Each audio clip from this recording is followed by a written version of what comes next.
Hi అండి. అందరికీ నమస్కారం. Welcome to my channel. ఈ వీడియోలో ఏపీ ప్రభుత్వ పెన్షనర్ల సమస్యలపై ప్రత్యేక దృష్టి.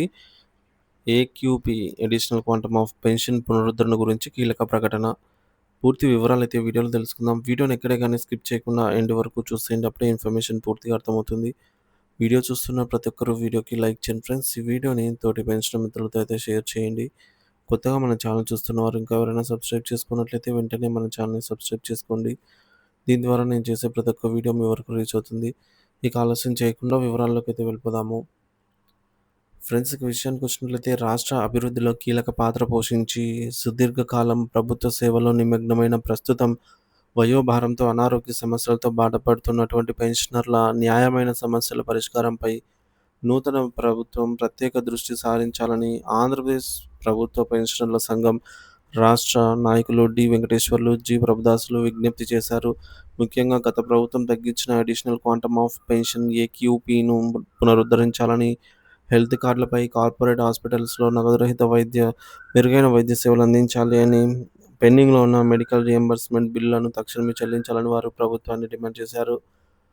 సమావేశం మరియు ముఖ్య అతిథుల ప్రసంగాలు. సోమవారం నిన్నటి రోజున గాంధీనగర్‌లోని పెన్షనర్ల సంక్షేమ భవన్‌లో ఏపీ పెన్షనర్ల అసోసియేషన్ జిల్లా కార్యవర్గ సమావేశం జిల్లా అధ్యక్షులు కె. జాలినాయుడు అధ్యక్షతన జరిగింది. ఈ కార్యక్రమానికి ముఖ్య అతిథులుగా హాజరైన రాష్ట్ర అధ్యక్షులు డి. వెంకటేశ్వర్లు, రాష్ట్ర ప్రధాన కార్యదర్శి జి. ప్రభుదాసులు పెన్షనర్ల సమస్యలపై సుదీర్ఘంగా ప్రసంగించారు. ఇదే నివేదికపై ఇటీవల ఏపీ ఎన్‌జీఓ అసోసియేషన్ జిల్లా కార్యవర్గానికి నూతనంగా ఎన్నికైన అధ్యక్షులు డి. సత్యనారాయణ రెడ్డి సహా అధ్యక్షులు వివి. ప్రసాద్, కార్యదర్శి పి. రమేష్‌లను పెన్షనర్ల సంఘం ఆధ్వర్యంలో ఘనంగా సన్మానించారు. ప్రధాన డిమాండ్లు చూసుకున్నట్లయితే అడిషనల్ క్వాంటమ్ ఆఫ్ పెన్షన్ పునరుద్ధరణ.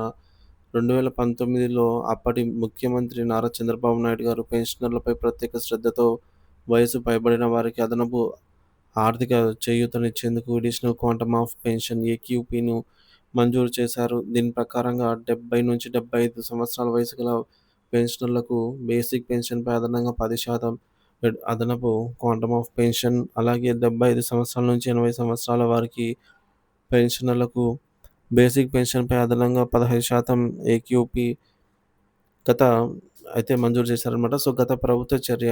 అద్ అయితే తదనంతరం ప్రభుత్వం ఈ అడిషనల్ క్వాంటమ్ ఆఫ్ పెన్షన్ ఎలా తగ్గించిందో మనందరికీ తెలిసిందే. 10% 7%కి, 15% 12%కి తగ్గింపయితే చేశారు.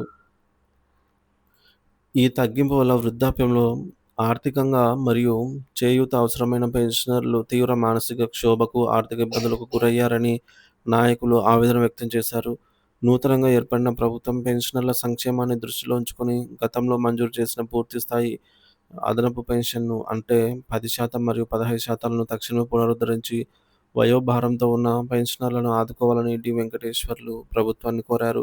సంవత్సరం కాలంగా పెన్షనర్లు ఈ పునరుద్ధరణ కోసం ఎదురుచూస్తున్నారని గుర్తు చేశారు. రెండోది మెడికల్ రియంబర్స్‌మెంట్ బిల్లుల చెల్లింపు. పదవీ విరమణ అనంతరం అనేక మంది పెన్షనర్లు తీవ్ర అనారోగ్య సమస్యలతో బాధపడుతూ వివిధ ఆసుపత్రులలో చికిత్స పొందుతున్నారని రాష్ట్ర కార్యదర్శి జి. ప్రభుదాస్ పేర్కొన్నారు. లక్షలాది రూపాయలు ఖర్చు చేసి వైద్యం చేయించుకున్న తర్వాత ఆ మెడికల్ రియంబర్స్‌మెంట్ బిల్లులు నెలల తరబడి ప్రభుత్వం వద్ద పెండింగ్‌లో ఉంటున్నాయని, దీనివల్ల పెన్షనర్లు అప్పుల పాలై తీవ్ర ఆర్థిక ఇబ్బందులు పడుతున్నారని తెలిపారు. ప్రభుత్వం తక్షణమే జోక్యం చేసుకొని పెండింగ్‌లో ఉన్న అన్ని మెడికల్ రియంబర్స్‌మెంట్ బిల్లులను విడుదల చేయాలని డిమాండ్ చేశారు. హెల్త్ కార్డులపై మెరుగైన వైద్య సేవలు. పెన్షనర్లు తమ వాటాగా ప్రతి నెల రూ. 225 హెల్త్ స్కీమ్ కోసం చెల్లిస్తున్నప్పటికీ వారికి నాణ్యమైన నగదురహిత వైద్య సేవలు అందటం లేదని నాయకులు ఆరోపించారు. అనేక కార్పొరేట్ హాస్పిటల్స్‌లో హెల్త్ కార్డులను అంగీకరించడం లేదని, కొన్ని అంగీకరించినా పూర్తి స్థాయిలో నగదురహిత వైద్యం అందించటం లేదని, వివిధ షరతులు విధిస్తున్నారని అయితే తెలిపారు. హెల్త్ కార్డుల పథకాన్ని పూర్తి స్థాయిలో పారదర్శకంగా అమలు చేసి పెన్షనర్లకి అన్ని రకాల వ్యాధులకు కార్పొరేట్ హాస్పిటల్స్‌లో సమగ్రమైన నగదురహిత వైద్యం అందేలాగా ప్రభుత్వం చర్యలు తీసుకోవాలని కోరారు. అవసరమైతే ఎంప్లాయీ హెల్త్ స్కీమ్ ఈహెచ్ఎస్ మరియు జర్నలిస్ట్ హెల్త్ స్కీమ్ జేహెచ్ఎస్ తరహాలో పెన్షనర్లకి కూడా ప్రత్యేక శ్రద్ధతో పథకాన్ని పునఃసమీక్షించి పటిష్టం చేయాలని సూచించారు. ఏపీ ఎన్‌జీఓ నాయకుల మద్దతు మరియు ఆశాభావం. డి. సత్యనారాయణ రెడ్డి మాట్లాడుతూ ఏపీ ఎన్‌జీఓ సంఘం ఉద్యోగుల సమస్యలను ప్రభుత్వం దృష్టికి తీసుకెళ్లగా, ప్రభుత్వం సానుకూలంగా స్పందించి GPF, APGLI, group insurance, medical reimbursement మరియు సీపీఎస్ చెల్లింపుల కోసం రూ. 6,300,00,00,000 నిధులను జమ చేసిందని తెలిపారు. ఉద్యోగ సంఘాల ఆకాంక్షలు నెరవేర్చిన ముఖ్యమంత్రి నారా చంద్రబాబు నాయుడు త్వరలోనే పెన్షనర్ల సమస్యలను కూడా పరిష్కరిస్తారనే ఆశాభావాన్ని వ్యక్తం చేశారు. అలాగే ఏపీ ఎన్‌జీఓ సహా అధ్యక్షులైనటువంటి వివి ప్రసాద్ గారు ప్రసంగిస్తూ ఉద్యోగులకు సంబంధించిన పీఆర్సీ కమిటీ నియామకం, డీఏల మంజూరు, గురుకులాల పబ్లిక్ సెక్టార్ ఉద్యోగుల పదవీ విరమణ వయస్సు 62 సంవత్సరాలకు పెంపు, సరెండర్ లీవ్‌లు, డీఏ, పీఆర్సీ బకాయిల మంజూరు వంటి అనేక అంశాలను ప్రభుత్వం దృష్టికి తీసుకెళ్లామని, వాటిపై సానుకూల స్పందన లభిస్తుందని అన్నారు. సుదీర్ఘకాలం ప్రభుత్వానికి సేవలందించిన పెన్షనర్ల న్యాయమైన సమస్యల పరిష్కారంపై కూడా ప్రభుత్వం దృష్టి సారించాలని కోరారు. అలాగే ఏపీ ఎన్‌జీఓ జిల్లా కార్యదర్శి పి. రమేష్ మాట్లాడుతూ, గత ప్రభుత్వ హయాంలో దాదాపుగా రూ. 30,000,00,00,000 ఉద్యోగ పెన్షనర్లకు బకాయిలు పెండింగ్‌లో ఉన్నాయని, ఉద్యోగులు ఆహ్, స్వ స్వేచ్ఛగా తమ అభిప్రాయాలను వ్యక్తం చేసే, నిరసన తెలిపే హక్కును కూడా హరించారని గుర్తు చేశారు. నిరసన తెలిపిన వారిపై 3,000కు పైగా కేసులు బనాయించారని ఆరోపించారు. నూతన ప్రభుత్వం ఏర్పడిన తర్వాత ప్రతి నెల 1వ తేదీన జీతాలు చెల్లించడంతో పాటు గత ప్రభుత్వం నిలిపివేసిన 7,500,00,00,000 బకాయిలను ఉద్యోగులకు చెల్లించిందని, ఇదే స్ఫూర్తితో పెన్షనర్ల సమస్యలను కూడా త్వరలోనే పరిష్కరించాలని ప్రభుత్వానికి విజ్ఞప్తి చేశారు.